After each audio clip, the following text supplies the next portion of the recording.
hari ini gue mau ke Bandung. Gue mau liburan sebentar buat ngabisin waktu gue di weekend. Paling misi pertama gue mau nyari bensin dulu. Soalnya ini udah tinggal 2 bar. Paling kalau gue ngisi full sih paling cuma 20.000, lebih dikit dong kalau pakai Pertalite. Dan itu harusnya cukup sampai Bandung. Gue masih nyisa 2 atau 1 bar juga.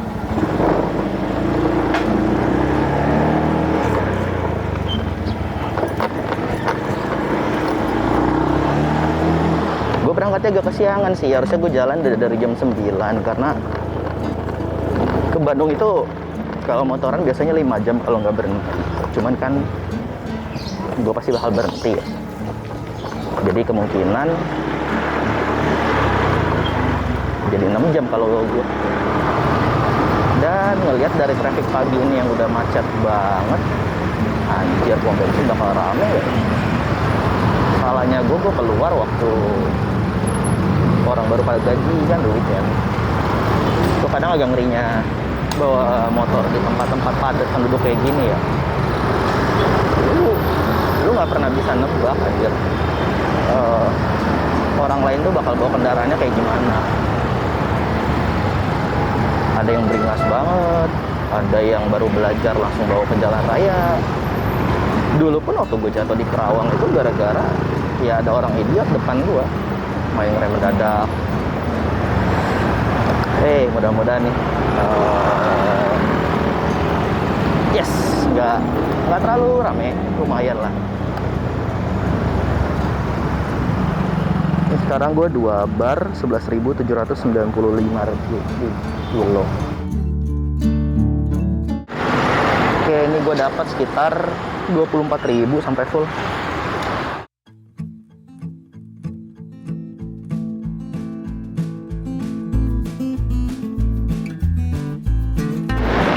Gue dari dulu nggak tahu ya, udah 2 tahun ini lah gue suka banget jalan-jalan ke tempat-tempat yang buat orang mungkin absurd kalau misalnya lu harus datengin pakai motor dari rumah lu. Cuman ya gue lakuin itu dan gue ngerasa seneng dengan itu.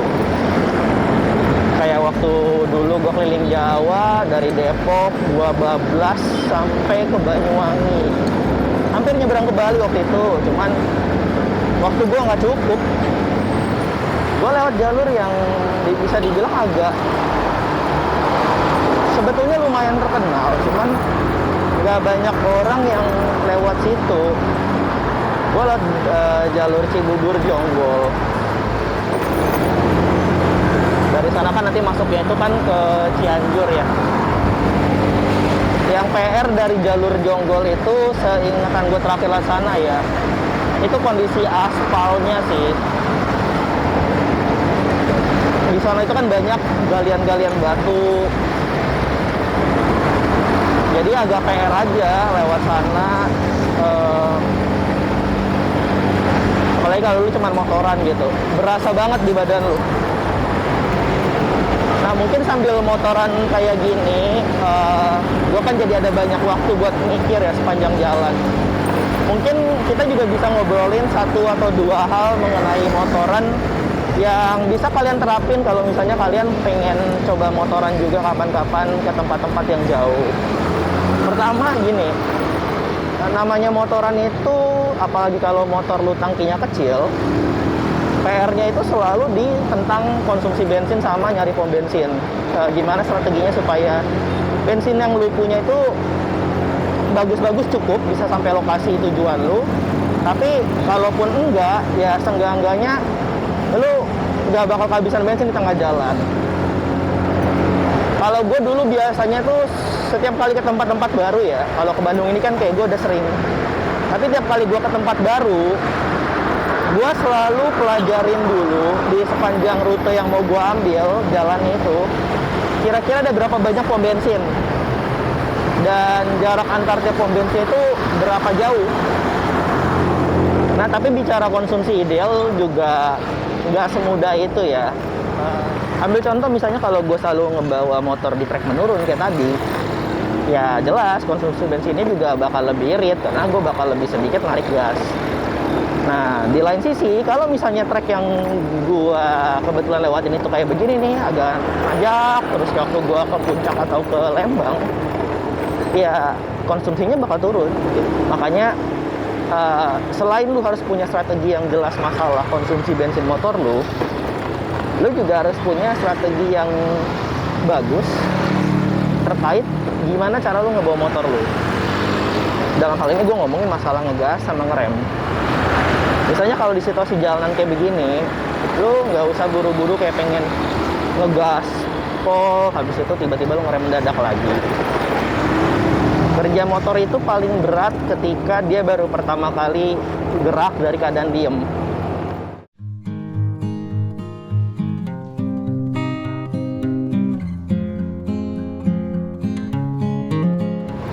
Tapi begitu udah nyentuh kecepatan tertentu, kayak misalnya 20-40 kilo, untuk dia naik ke kecepatan yang lebih tinggi, itu udah lebih gampang.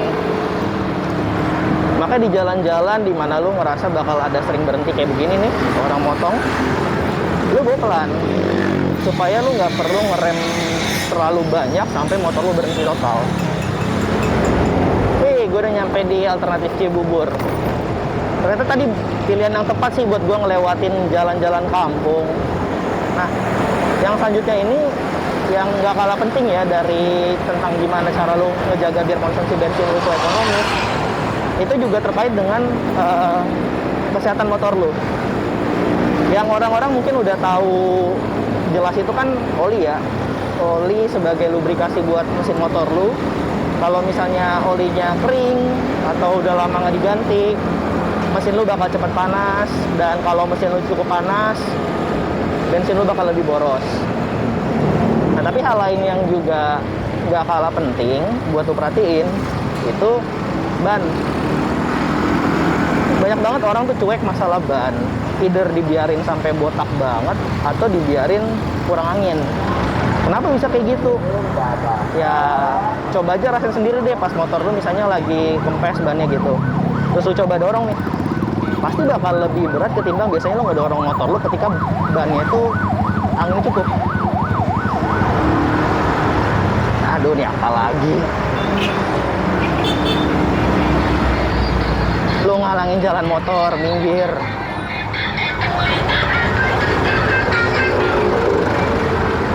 Oke, sampai mana tadi? Ya, masalah manajemen ban. Jadi kalau misalnya dengan kondisi ban kempes lu ngedorong itu terasa berat, ya lu bisa bayangin mesin motor lu pun juga akan bekerja lebih keras buat ngedorong motor yang bannya itu kempes. Makanya sebisa mungkin selalu cek kondisi ban lu. Kalau gue biasanya ketika motoring itu kan selalu ganti oli ya. Nah, ketika gue ganti oli itu ya gue sembari juga minta dicekin kondisi anginnya. Karena kan gratis ya kalau misalnya di tempat-tempat misalnya kayak Planet Ban gitu-gitu sekarang. Ketika lu mau touring, lu pastiin lu nggak ngebawa muatan yang nggak perlu di motor lu. Ketika lu berusaha ngegerakin sesuatu dengan kecepatan tertentu dan masanya terlalu berat, otomatis itu juga membutuhkan energi yang besar buat ngegerakin itu. Makanya sejauh ini sih gue nggak pernah ya kayak misalnya masang box di belakang motor gue, dan gue pun jadi rajin buat olahraga lagi karena gue sadar masalah bobot tadi. Kalau motor injeksi sekarang ya itu kan udah punya yang namanya ECU. ECU itu kayak otaknya si motor sih. Nah, di jalan-jalan yang lancar kayak begini, itu dia bisa ngatur tuh konsumsi bensin lo harus kayak gimana sih. Karena di kondisi jalan kayak gini kan kecepatan juga jadi lebih terukur ya, lebih terkontrol. Makanya konsumsi bensin juga bisa dihemat. Di tempat-tempat yang macet, motor lu pasti lebih boros.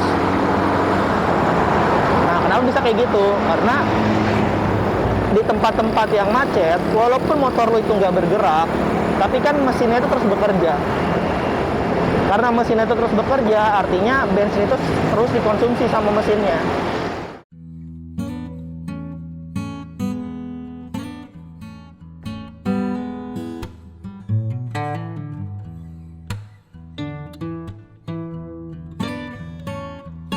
Berikutnya yang mau gue bahas mungkin sesuatu yang lebih teknis, tapi mudah-mudahan bisa dipahamin. Pertama kita bicara tentang, ini terutama untuk motor-motor matic ya, gue bicarain ya. Motor matic itu kan punya satu bagian yang namanya CVT kalau di sebelah kirinya tuh, di bagian bawah. Nah, CVT itu bisa lu analogiin kayak jembatan penghubungnya lah antara mesin motor dengan roda. Gue dulu diajarin sama teman kantor juga untuk coba modifikasi beberapa bagian di dalam CVT. Nah, misalnya apa nih? Misalnya kalau kita ngomongin roller. Nah, ketika si roller ini bobotnya berat, konsekuensinya adalah di awal akselerasi lu bakal berasa agak lambat nih, karena kerja roller buat ngangkat rumah rollernya itu juga akan lebih berat di awal. Tapi dengan roller yang berat, lu bisa dapat top speed yang tinggi. Nah, sebaliknya, kalau roller lu itu semakin ringan, di awal itu motor lu bakal lebih mudah untuk gerak, akselerasi. Cuman konsekuensinya, dia untuk dapetin top speed itu susah. Nah, kalau gue sendiri gue pakai roller yang ringan. Kenapa? Karena gue lebih ngebutuhin akselerasi di awal.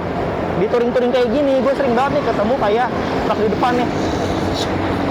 Otomatis gue butuh nyalip. Dan ketika gue butuh nyalip, gue butuh kecepatan yang tinggi dalam waktu singkat mungkin. Artinya gue butuh akselerasi di awal. Nah, tapi ada satu bagian lagi nih yang bisa lu akalin. Itu di bagian persivity-nya. Jadi kalau persivity lu itu semakin keras, lu semakin bisa ngedapetin top speed. Nah, jadi trik gue di situ, gue mainin di roller yang ringan, 13 gram, tapi di persivity gue pakai yang 20-25% lebih keras dibanding yang standarnya.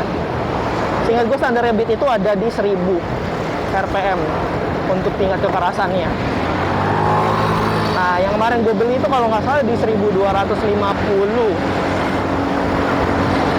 Nah, dengan trik kayak begitu, di awal gue bisa dapetin akselerasinya tanpa perlu kerja keras mesin gue. Di akhir ketika gue lagi butuh top speed, motor gue juga bisa ngimbangin. Ini udah cukup ngebantu gue dalam nggak cuman menghemat bensin, tapi juga melintasi medan-medan yang mungkin sulit buat motor gue. Yang lainnya juga itu masalah kampas ganda. Kampas ganda ini yang utama sebetulnya karena dia menghubungkan putaran yang sudah diciptakan dari mesin tadi yang dibawa sama fan belt, itu dia terjemahkan ke roda lu.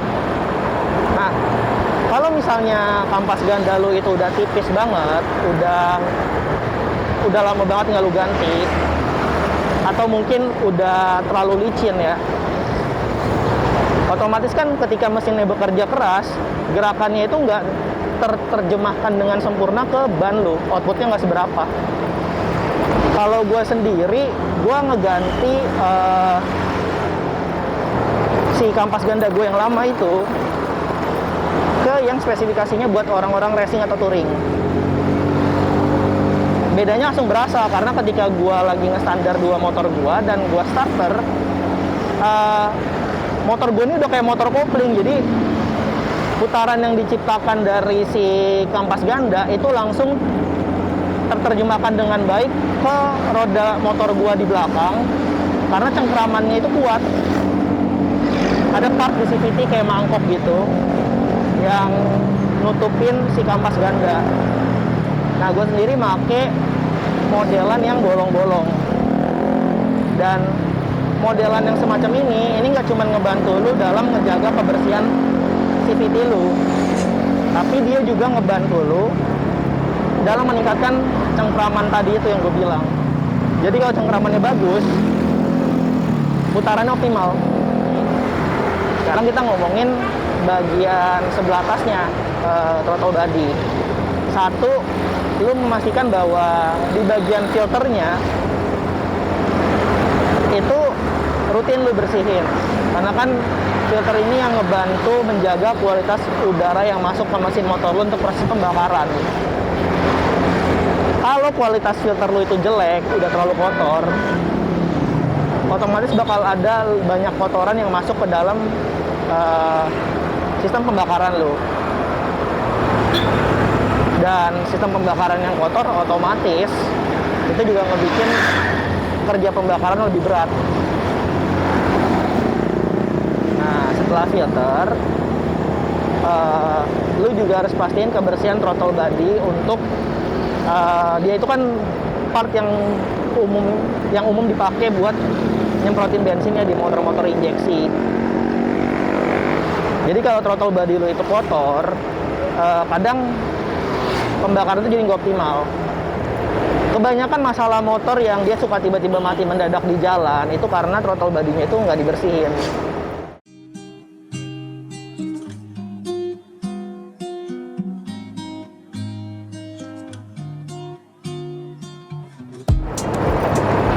Saran gue kalau lu nemu masalah kayak gini, coba dulu cek bagian-bagian yang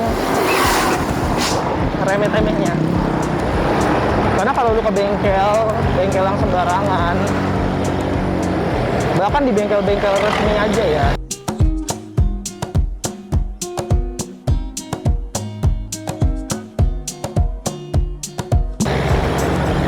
kadang diagnosanya itu suka ngawur.